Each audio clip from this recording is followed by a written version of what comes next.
Pendant 17 ans, l'alcool a fait partie de ma vie. Le plus difficile, ce n'était pas seulement d'arrêter, c'était de savoir vers qui me tourner. Trouver un professionnel de la santé, demander de l'aide et surtout ne plus rester seul. Et ça, ce n'est pas toujours simple. C'est pour cette raison que j'ai créé l'application L'éthanol, c'est pour les bagnoles, disponible sur Apple Store et Play Store en tapant dans la barre de recherche L'éthanol CPLB. Une application qui permet aux personnes confrontées à une addiction de trouver des professionnels de la santé, d'échanger et d'avancer pas à pas. Si vous voulez en savoir plus, toutes les informations sont dans la description de cet épisode.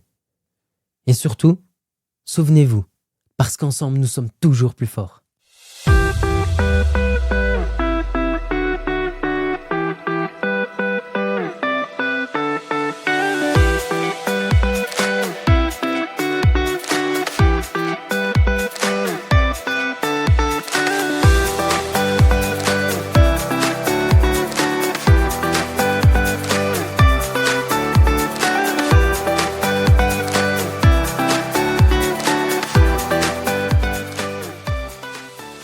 Hey, salut à toi et bienvenue dans L'éthanol, c'est pour les bagnoles, le podcast qui parle d'alcoolémie, de dépendance et surtout d'humain. Je m'appelle Axel, je suis un ancien alcoolique et aujourd'hui je ne touche plus une seule goutte d'alcool. De nature très joviale, toujours dans la bonne humeur, j'ai envie de partager mon parcours ici avec toi. Mon but, c'est de casser les préjugés, de mettre en lumière cette maladie trop souvent passée sous silence. Un vrai fléau dans notre société. Parce que oui, l'alcool peut tout détruire. Un couple, une vie, un avenir. Et c'est exactement ce qui s'est passé pour moi. Tu es prêt ? Alors c'est parti. On en parle sans tabou, ici et maintenant.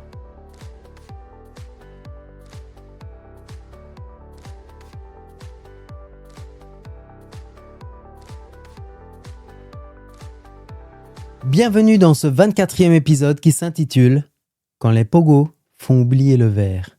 Comme un concert comme jamais je ne l'aurais imaginé. Comment dire ? Toute l'organisation est millimétrée. Pour la faire courte, Laura avait quelque chose de prévu le vendredi soir. Et donc, naturellement, je vais chez les beaux-parents sans voir Laura, forcément, qui me rejoint le lendemain d'ailleurs. J'allume la lampe de sa chambre et là, j'aperçois des petits mots écrits sur des dizaines de petits post-it. Waouh, elle avait organisé un petit jeu, un puzzle. Et à la fin, évidemment, j'avais ma petite récompense, la chimée bleue qui m'attendait. Ah, je suis gâté. Je la déguste avant de m'endormir. Je passe une super nuit avec le désir de la retrouver au plus vite. Et là, c'est là qu'elle arrive. Heureux de la revoir. On ne traîne pas trop pour pouvoir aller au concert. À 20h, pour être les premiers arrivés. Finalement, avec 3 heures d'avance, il y avait déjà du monde. On voulait être dans la fosse et toujours être au plus près de notre plus grand fun. J'aperçois des connaissances. On impatiente ensemble. C'est ça qui est cool. On se réunit. Les portes s'ouvrent. On voulait être au premier rang. Et on fonce. On court. On nous dit non, courez pas. Ah, on court, on s'en fout. Finalement, on se retrouve au 2e rang dans la fosse. On est ravis et excités. On chante, on danse. Pogo à gogo. Un pur bonheur. Surtout que ce concert, c'est ce qui nous a réunis, moi et Laura. 4h30 de concert plus tard. Le concert se termine en beauté. On décide d'attendre Damien Saez. Quand il partit de son bus, c'est là qu'on le voit, d'ailleurs, au loin.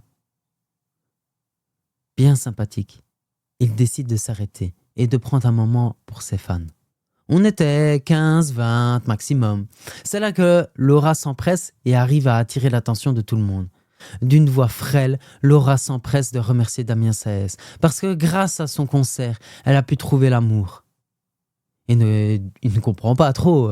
Et donc, parce qu'elle cafouillait, elle était tout stressée, elle ne pouvait plus. Et puis, voilà, c'est comme ça que j'enchaîne le pas et je m'empresse de soutenir Laura en répétant la phrase qu'elle venait de dire. Évidemment, le grand Damien Saez, étonné de ce qui venait de se passer, enchaîne en disant « il faut bien que je serve à quelque chose, quoi. » On rigole tous ensemble et heureux de voir cette intégration. C'est chouette. Bon, il est temps de rentrer. On rentre à présent à l'hôtel, tout fatigué. Il nous a fallu du temps pour trouver d'ailleurs le sommeil, tout excité évidemment, et puis rentrer à des petites heures. Le lendemain matin, on était attendus pour dîner chez les beaux-parents. On est accueillis, on mange tous ensemble en n'oubliant pas forcément le champagne et les verres de vin à table. Curieusement, j'ai été distrait par le concert et la fatigue. Je n'ai même pas pensé à boire. C'est quand même fou de se dire ça. Mais oui, c'est quand même fou. En même temps, on a envie d'en prendre plein les oreilles, plein les yeux. Et avec tout le monde qu'il y a, on n'a pas envie de faire la file pour aller chercher les boissons, quoi, finalement. Bah oui. En tout cas, je ne ressentais pas le manque. Le reste de la journée, on regarde un petit peu un film, tranquille, on se pose, on se repose surtout. Et puis à un moment donné, je regarde l'heure. Et c'est là qu'il est temps de rentrer chez moi. Pour aller ensuite gagner ma croûte, quoi, finalement. Quand je rentre chez moi, tout fatigué, une bonne bière m'attendait, comme à mon habitude. Je réalise aussi que c'est avec elle que je souhaite faire ma vie. Cela fait déjà plusieurs mois que nous nous connaissons, et peut-être qu'il est temps de penser à l'avenir. Nous nous posons tour à tour des questions sur la manière de préparer une possible vie à deux, comme...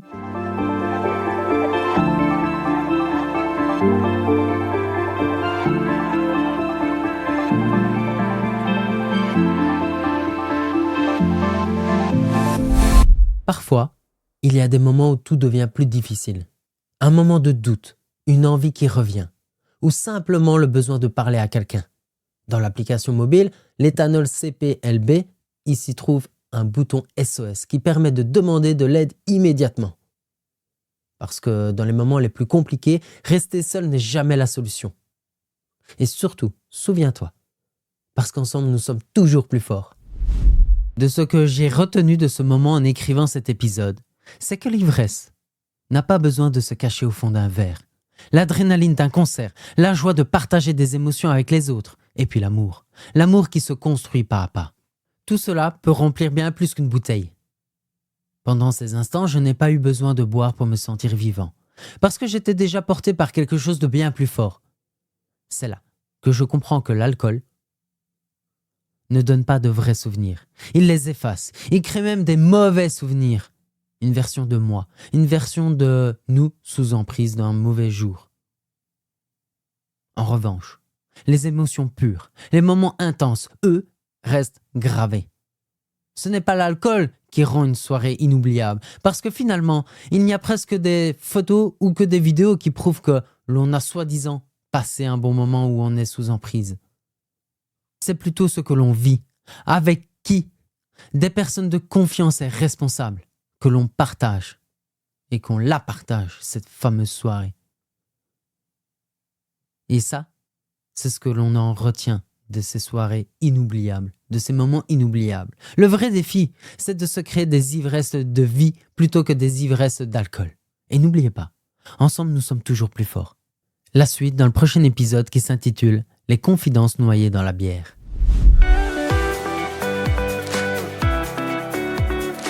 Avant tout, je tiens à te remercier. Oui, te remercier d'avoir écouté cet épisode jusqu'au bout.